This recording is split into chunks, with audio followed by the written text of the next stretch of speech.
Hi, this is Team 677, and this is our 4th weekly update.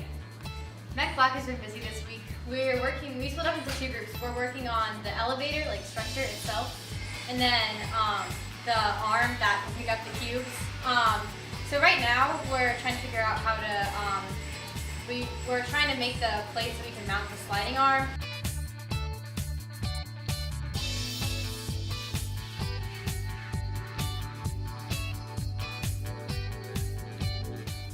So this week on Mech Red, we have finally finished our bumpers and we have mounted them onto the robot.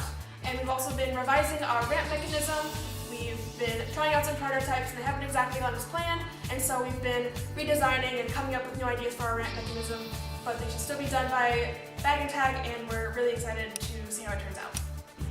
This has been a really busy week for the coders. We've been working a lot on the speed controls, so we can start and stop smoothly and autonomous and not wear out the gearboxes. And we've also been trying to work in our gyroscope and set up the code for the arm and elevator mechanisms.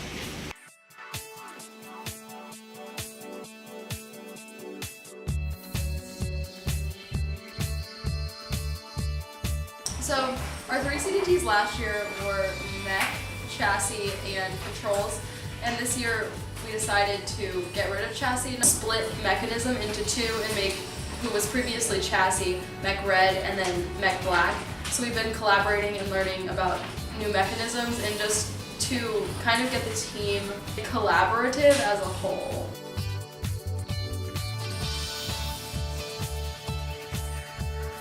Thank you for watching our video. Stay tuned for future updates.